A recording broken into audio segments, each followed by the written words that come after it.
let us begin.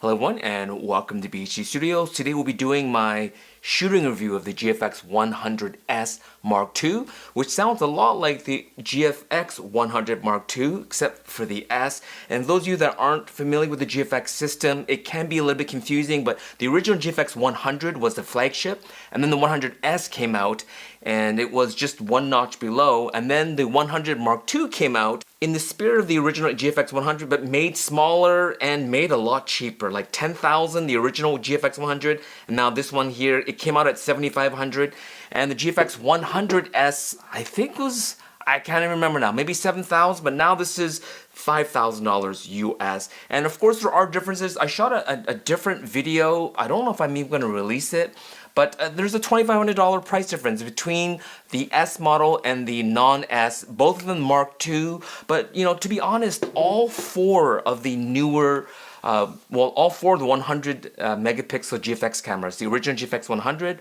100S, 100S Mark II, and the 100 Mark II, they're all, like, if you're all about resolution and you're all about bang for your buck, there aren't that many companies making 100 megapixel medium format cameras. There's just that many out there. And so of all the options, the Fujifilm is the Toyota, if you can say that, or even let's just say the Lexus of the digital medium format. You can get a Porsche if you want to. You know, you can get something a bit, well, maybe Porsche is not a good illustration. You can get a Volvo if you want to, the Hasselblad. You get Phase 1, but bang for your buck, for $5,000 right here, you get the GFX 100S Mark II. And I will post pictures of what I shot with this camera here in Stockholm. I have the 32-64 zoom, which to me is the first generation zoom, and I really like that lens, but I would still highly recommend the newer 20-35 if you're a landscape photographer, and I just like ultra wide photography anyways. And so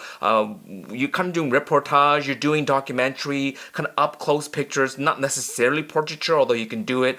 This is a great lens, but if you're going to do kind of close-ish, the 55 is the way to go. I barely shot with the 85, or right here, the 80mm 1.7. As soon as I mounted it, I dismounted it. I'm like, no, there's too much distance between myself and my subject. And so in Chinatown, in town, if I'm indoors, if I'm talking with people, I would definitely use the 55 1.7, and it's just the right distance. It works out to be about a 45mm equivalent, so it's a nice, you wouldn't want to go longer than 45. I would still say, I think most would prefer a 35mm equivalent, which is the 45mm on GFX format. And so between the 55 and the 80, I personally would go 55, and I'll embed pictures that I shot with the 55, and it's a great camera, but I wouldn't want to go any more telephoto, if you can say that, than this one as a standard kit lens. But as a good walk around lens, a 32-64,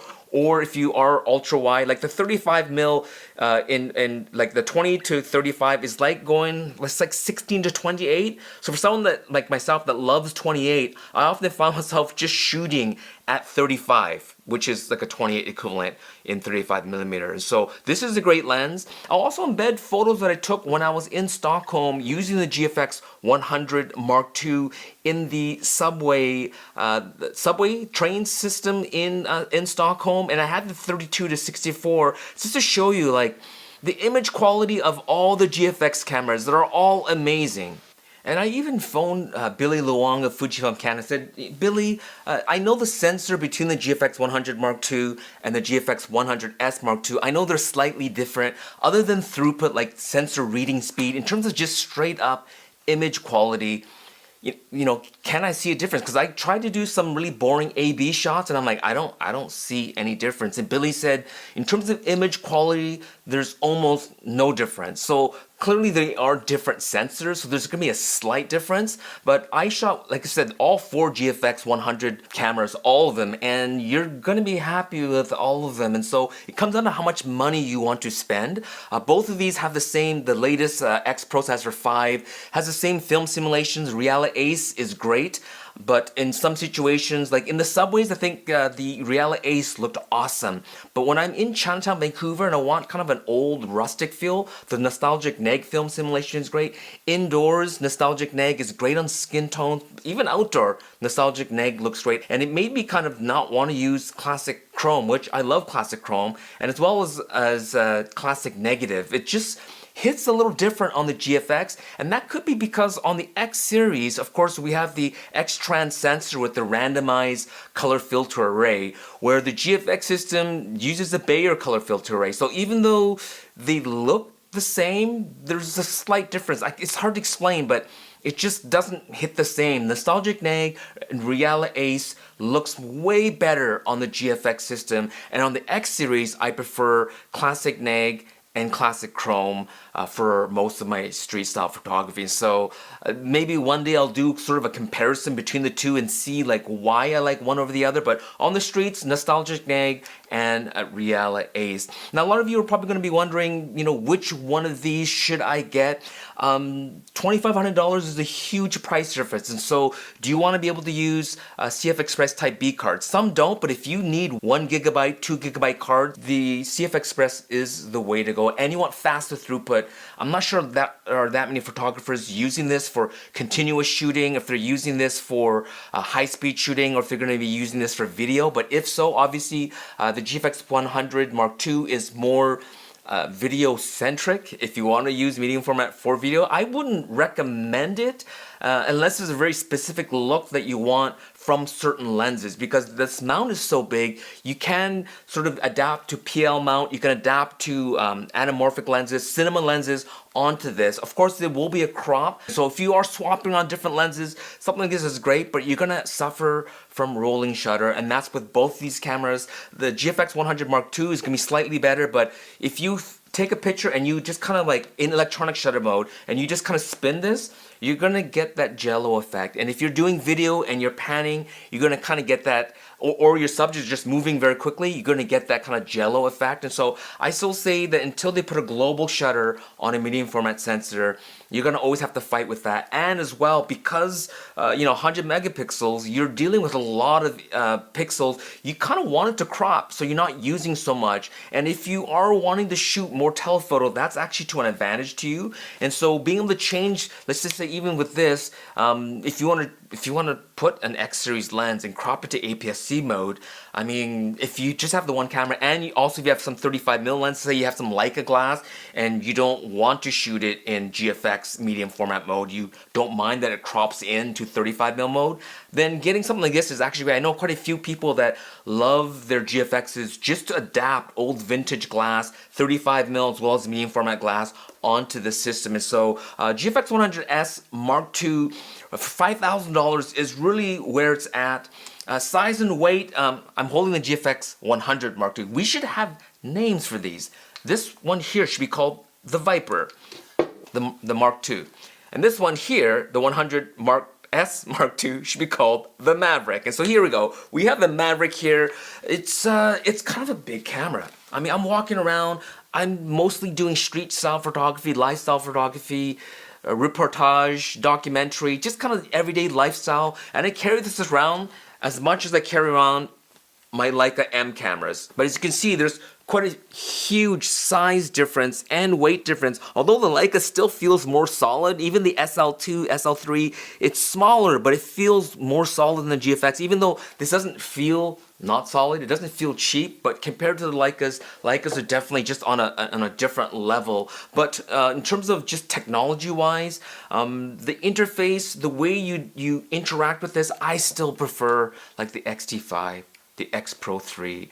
I prefer the X100 series. I like dials and knobs. And this thing shoots more like, if I can say it, it shoots more like a Sony or Panasonic than does a Fujifilm. And some people like it. People like the PASM dial because a lot of people have migrated over from Sony or from Panasonic or from Canon over to Fujifilm, either the XH series or the GFX series. And they say, oh, they love it. They love the PASM. As a film shooter, as a Leica shooter, as an X Pro shooter, an X100 shooter, I'm not a fan of these these dials. I put up with it, but I still prefer having it. So I do look forward to Fujifilm. There are rumors that Fujifilm is working on a like kind of a medium format version of a X100. And that's what I've been asking for since 2017, since the original GFX50S, is basically a Texas Leica for Fujifilm, like remaking the GX690 or whatever it was called, fixed lens, rangefinder styled. I don't think they can do it OVF, EVF, because as you can see, these lenses are quite huge. And so to have an optical viewfinder, I think the lens would take up half the optical viewfinder framing. So I think it has to be an EVF. The GFX50R, I just felt was too, because of the limits of that T125 battery, it just looked weird, and it was kind of, the weight was off. With the newer MPW 235 battery, I'm hoping that they can make it more compact, have a flush top, still have physical dials and buttons, and have a fixed lens to make it smaller. I'd be so happy. I think that would be the GFX camera that I would personally buy. And I would imagine even Leica shooters, right? They love 35mm, they love shooting film. I think even for them, if there was a X100 in a medium format, even Leica shooters would buy it just because of the convenience of having an all-in-one medium format camera. So everyday walk-around lens, 55 is not ideal, but the 1.7 is chocolatey. It's a really nice bokeh, nice fall off. Performance is really good.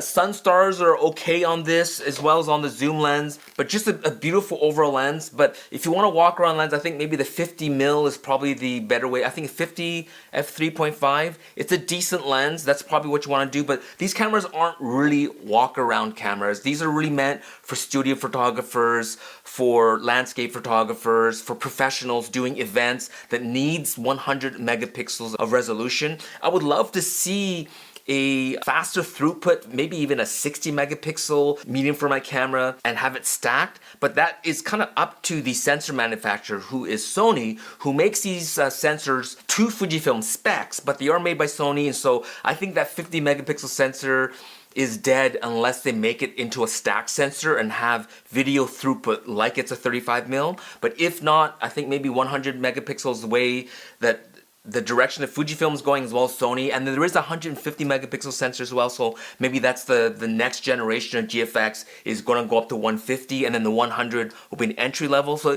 at $5,000, this is still probably about the price or cheaper than the original GFX 50S. I'll put the price what the MSRP was for the original, but I mean for $5,000, you're getting quite a bit of camera. And again, comparing to the top end mirrorless cameras, full frame from Nikon, from Canon and Sony, we're right in the ballpark. But you're shooting with digital medium format, which is about 44mm by 33mm. So it is a 4:3 aspect ratio. You're getting 100 megapixels. So the image quality is amazing, but everything will shoot slower, right? So your shutter cycle is slower. In electronic shutter mode, you gotta watch out for rolling shutter. Autofocus is improved, but it's still gonna be kind of slow. It's not gonna be as fast. Definitely not as fast as APS-C. Definitely not as good as 35mm. It's not gonna be sticky like a Sony autofocus tracking kind of thing, but they've improved over time on something like this. So if you're used to older GFX cameras, and this is a great upgrade, especially from the previous 100S, you got an upgrade in the EVF, I think 5.76 million. You're getting over 9 million pixels on the GFX 100, so that's another thing, and it's modular, right? You could take the EVF off and shoot without it, which actually does make it smaller, but $2,500 more. I say if you're a still shooter, it's not really worth it to get this. You got improved I/O, like a full-size HDMI. You have the ability to put a vertical battery grip. You have the removable EVF. And you can add different accessories. You have the ability to attach a fan to the back. More for video than anything else.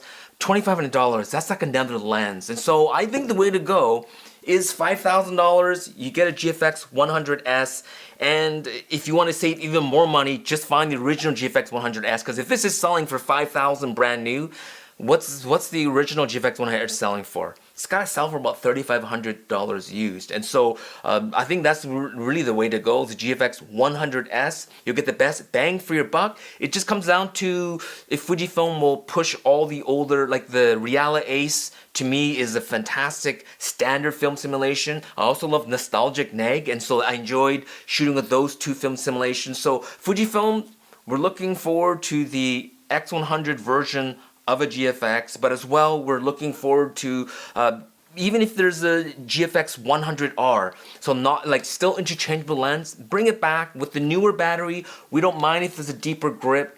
They should be able to make something a little bit more compact and something more for stills photographers, so landscape, people that want to, like not have something with a PASM interface, something more classic, something more old school. That's the kind of styling that I like. I love the X Pro 3. I love the XT5. It feels and looks like an old film SLR. That's the aesthetic, as well as the way that I interact. I love playing with the dials and knobs. It's just the way I love to engage with my cameras. For those of you that like PASM, likes technology, likes kind of like cutting edge, then you're gonna like this camera right here. And so thank you so much, Fujifilm Canada, for sending this out to me. And again, I would have posted pictures throughout.